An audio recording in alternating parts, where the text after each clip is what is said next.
dragon rider is here somewhere! Anytime you have a property, anytime you have a movie where after you've watched the movie, or in our case, read the script, read the novel, you already care so much about the characters. You care about what happens. You understand why the enemies are evil. You understand in rich detail what it is that makes them evil. You begin the game as a player and as a game designer with this intense feeling of, I know how I want this to go. There's stuff that has to happen here, folks. Galbatorix has to be stopped. These people have to be helped. The Varden must be reached. You start with that emotional imperative. As game designers, it's our job to involve the player in those missions and to bring that to life for them. I'm the executive in charge of production. What that really means is that everything that's creative about the game, everything that defines its vision, I don't do. What I do is I help create the team, I help create the structure within which the team can work, I create the environment in which the team can do its job, and then the Eragon team creates the game within that world. At Stormfront, what we like to do is on each of our projects we'll have a design director, and on Eragon that's Ray Gresco, who leads the design, leads the vision for the project, and he holds up that torch of what we want this game to look like, what we want it to be like, what we want it to feel like for a player, and then people pursue that goal. We have the producer who is in charge of how we get there. That's Dave Ross. How we're going to make the whole process work. How do we reach that end? We know we want to invade the beaches of France. We know we've got 500,000 people ready to go. Exactly how are the boats going to get there? What are we going to do when we get there? How are we going to get on land? That idea. And then we have the art director, John Kleber. How is this going to look? What will your eyes pick up? How will you feel about what your eyes see on the screen? How will we take the characters and make their vision real? You saw Eragon in the theater. Now you're going to go home and play Eragon in your home. How are we going to translate that look from the film into the game so all that sense of emotion you have watching the movie comes home with you? Those are all things that have to happen. In audio, Andrew Boyd, the audio director, Rob Mills, the composer, what they're trying to do is take that mood of the film and bring it in and have that translate again into the game. Music drives so much of how you feel, even more than we're conscious of. The sound effects, does the scene feel real or does it not? The audio guys have to deliver that. So each of those leaders have to be able to produce for their discipline, for their craft, that reality. And we talk about programming at the center of everything. Ken Zhao, the technical director, he is in a position where he has to be able to take the technology and make all these other pieces work. Because without the technology, you're right, they won't all come together. VUG came to Stormfront to create the Eragon game because we're committed to the idea that game design and storytelling can in fact come together in a seamless way, and that you can take the feeling, the emotion, the commitment of a great movie, and you can take that feeling and translate into a video game that will continue living as part of Eragon's world even after the credits roll at the end of the movie.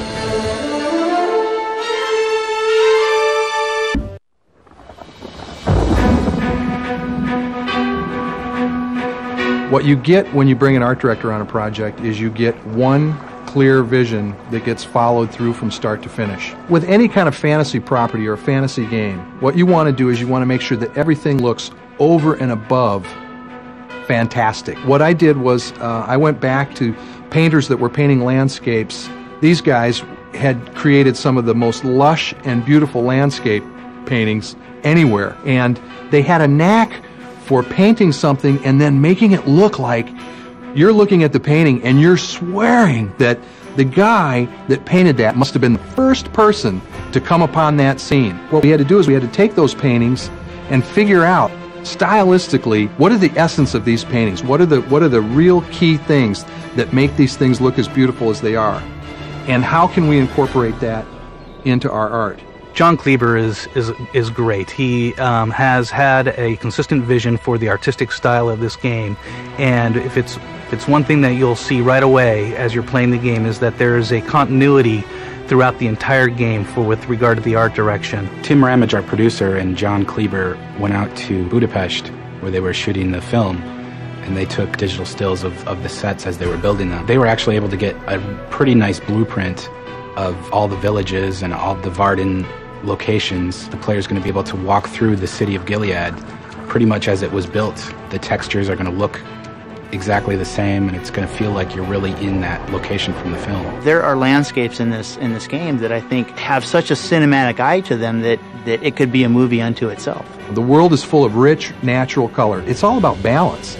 It's about figuring out how much color you need as an accent to fill out a scene or to fill out a location. When I look at the screen, I look at it as if it's a static composition. I want to see how all the little colors that are in there play off of each other and how they balance out. He brings a very cinematic feel. The way he's basically painted the universe and artistically brought the universe into 3D realm of a video game is unique, and it looks much more cinematic and much more theatrical than anything I've seen before, and it definitely feels like you're living, walking, and breathing in that universe. There's such a variety of either organic environments or man-made castles, fortresses, that sort of thing. There's interiors and exteriors, and there's a great variety of environments to have to experience gameplay in, and it's all John and his team that have brought that to life. This is probably as close as I've come yet, film or game, to realizing the vision that I had in my head for how this thing was going to look.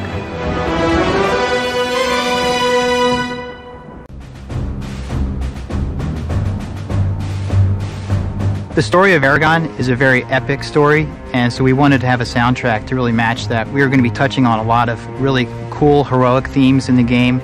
There's a large progression in terms of Eragon's growth, his hero's path. So we really wanted the music to capture that. The plan all along for Eragon the game was AAA. And how do you do AAA? You get a top-notch orchestra to do AAA. Music libraries and sample libraries and electronic music composition has come a long way and sounds fantastic, but you mock up these pieces and you put all sorts of time and effort into making them sound as grand and as full of life as you can, but as soon as you put it in front of a real orchestra and that first note hits and the bows strike and the horns go, there's no comparison.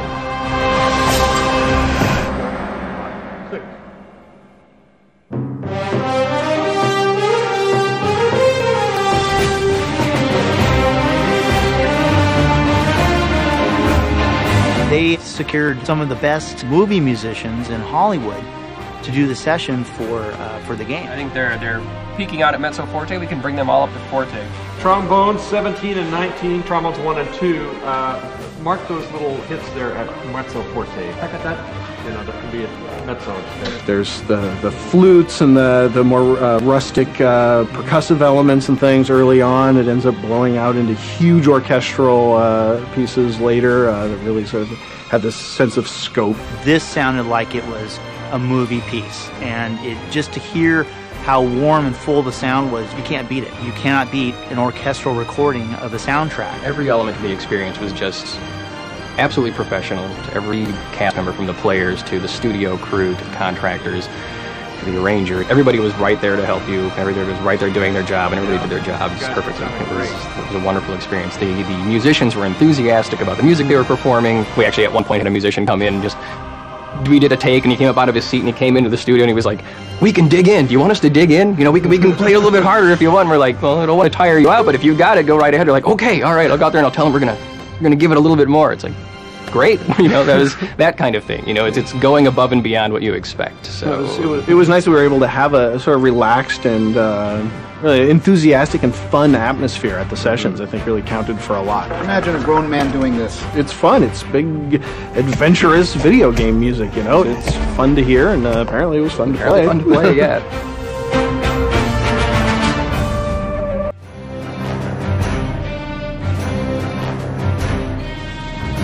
Whenever you're working with a premier license or a property, one of the first things you really want to do is explore the property, find out what's interesting, what's special about the property, why do so many people find it appealing, what kind of things would they know about that person or that character, that world, if you were to ask them. The next step, once you get into game design, is to try to align the actual core gameplay concepts with those license themes. That's really where you get the best match between working with a license and actually developing a game based on the license. Brisingir! We've got one of the most talented developers in the whole video game business working on it, who brought a lot of people in from different different film production houses, and these guys are heavily involved, digging really deeply into all the combat mechanics, the magic, and all the other great parts of the game. They're working very closely with the film's production people to really integrate the film and the game to make sure they feel like one and the same. The first phase of designing a game is really kind of laying down your ideas on paper and then deciding, okay, this is going to work, this isn't really going to work, and then how are we going to actually implement these things? And so there's a lot of pre-planning that goes into it. The second phase is actual implementation, and that's where some things you thought were going to work out beautifully, other things just aren't really fun to play, so you have to really tweak the actual implementation to make it fun. The way we interact is he has a game design document, and we go through that document, we pull out the new technical features that need to be implemented in the game, we discuss what kind of tools that we would need to build to provide his design team to build out and use that technology to build the gameplay. How are the designers going to lay out the flight paths for the dragon? How are the designers going to lay out the AI and objective points for the enemies to go and how to train their brain? How are the designers going to tag the geometry or the gameplay areas as interactive? It's a very back and forth process. It's really about us trying to meet a middle ground. We work closely with Fox, and the creative director from the film has given us feedback on all the game design elements that we put into the game. We have likeness rights for the actors in the game, so we'll be using characters that look exactly like they are in the film. It's pretty crazy. I just thought, this is absolutely mental. I'm playing as me, and suddenly there's a close-up and it falls to the ground. Whoa, he's got the same eyes as me. Oh, he's got the same hair.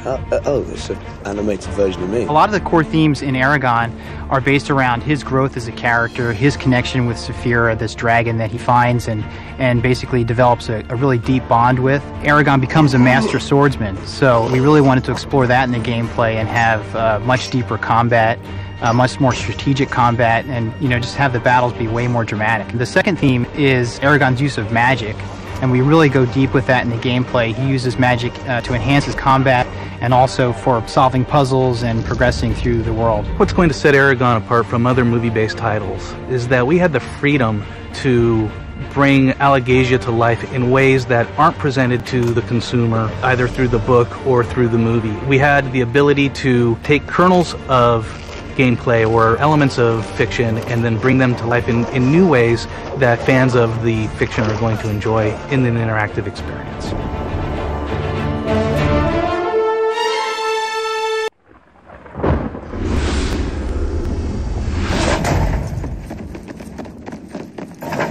A couple things that Stormfront is known for is sound effects and music. It's not just one guy sitting behind a keyboard putting in many effects in the game. We're using sound effects from the film, and they're taking a lot of time with Foley sound, definitely to give it the more depth.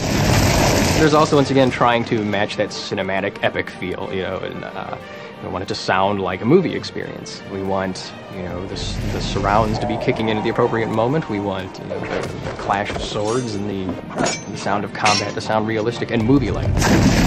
We went into a studio for a couple of days, actually, and did a huge sound effects source recording session where we did all kinds of things. We captured all new metal sounds for the sword play. We captured various kinds of destruction sounds, some great wing flap source for the dragons flying around, real disgusting combat sounds. We did some great stuff with dog food. I think it was especially... Yeah, everything from just, kneading piles of raw dog food, to get a good squish sound up to the classic punch in the cabbage. Right, we smashed some cantaloupes. There's all sorts of sounds. We got a shopping cart and walked up and down every single aisle, banging everything we could find into every other thing we could find. We found interesting sounds. We were the only customers in the aisle picking up pieces out of the hinge and hook department and going ting ting ting ting ting ting. It's a good one right here. There was a great moment where there's a guy actually buying a heating duct, and we just happened to walk by right as he pulled it out of the container, and the sound of him pulling this heating duct out of the container was so great. We looked at each other and said, "Wow, we have to have one of those." And this guy had no idea what was going on around him, but we grabbed the heating duct. There are scenes in this game that I want to just explode out of your speakers. If I blow up a home theater system, I'm going to be really happy.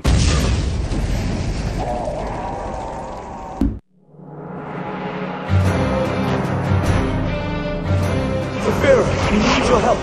We're trapped on the bridge. King's soldiers are everywhere. Hurry!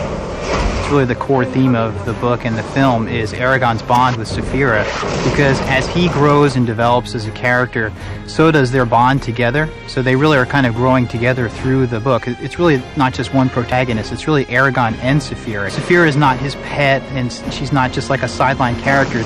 She's really her own fully developed character. So we wanted to really explore that and portray her correctly as like a real character that was going to be able to help Eragon along in his quest. It's a love story, no doubt. I mean, he pangs for the dragon when they're apart. The dragon pangs for him, and they have this kind of oneness. They're speaking to each other through the power of their mind, and you can equate that with a long-term relationship. Sometimes if you're with someone, you don't have to talk. You know what they're thinking. Smash the bridge. What's great about the interaction between Eragon and Shaphira is that they're able to communicate mentally, and sometimes they don't actually agree. They'll have different ideas about how something should be approached. In a lot of ways, even though Shaphira was just hatched, she's a little bit more wise than Eragon because she's got this ancestral knowledge that she's pulling from, and it just goes along with all of the background of dragons in Alagaesia. Basically, in gameplay, it's really great to have her because Eragon can call upon her to help out in an especially troubling situation. So she'll be able to come in and drop boulders on enemies, or burn them to the ground with her fire, that sort of thing, and even just provide ways for Eragon to be able to traverse through the world. We want to make the user feel like the dragon is always with you in the game as your partner. And so the new technology to support that was allowing the user to bring the dragon in to help the player get through certain situations. And then of course we have 3 levels of dragon flying, where the user can experience actually riding on Shaphira. From the concept art and from the direction that we got early on, we had a really good sense visually of what she was going to look like. When you have to kind of apply sound effects, well, I think that requires a bit more creativity. We went through a bunch of different stuff. We took bed sheets, canvas tarps, hooded sweatshirts, a couple leather jackets, moving blanket on the top of an old Steinway piano. We flapped them. We moved them. We got out in this huge studio room and set up an array of microphones and just started flapping. Dragons are iconic characters in the whole fantasy genre, but usually you don't get to interact with them. We've got a unique relationship with the dragon, and we're able to exploit it to make some really cool gameplay stuff. I think the dragon flight turned out great. Graphically, it was well beyond what we thought it was going to be. I think it adds a lot in gameplay because it makes you feel like the universe is much bigger. You're seeing a lot more of the universe that you're going to see in the movie that you've read about in the book. The big epic battle at the end, when you're involved in it, it's going to feel very epic and very big because you're up in the sky flying around. You're going to see these huge battlefields in which you're contributing a lot to determining who wins this battle. I think the results are quite stunning. To see a dragon fly through a world, breathe fire, take down obstacles, and fight another dragon in a very beautiful looking environment, we are very happy with the way it came out.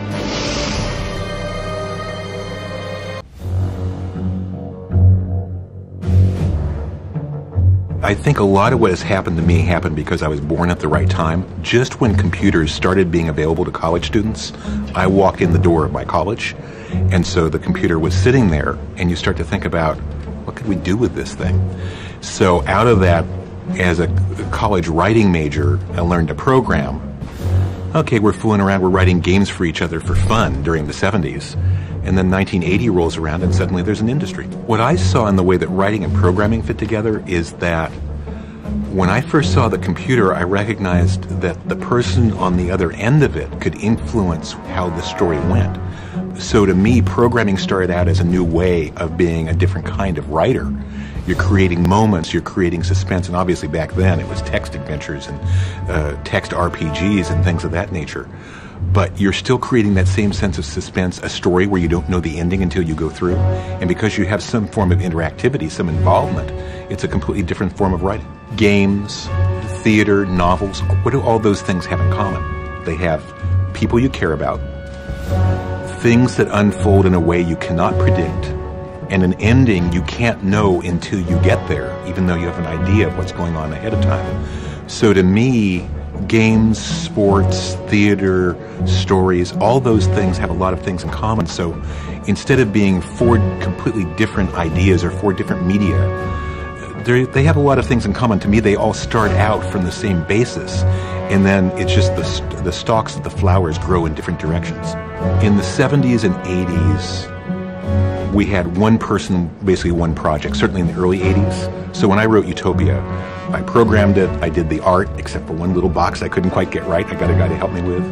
I did the audio, I made the sound effects, I did the whole 9 yards. I designed the game. Now, you have teams of 50, 75, 100 people, and you need all these specialists to be able to take their talents and unify them to a single purpose and a single vision.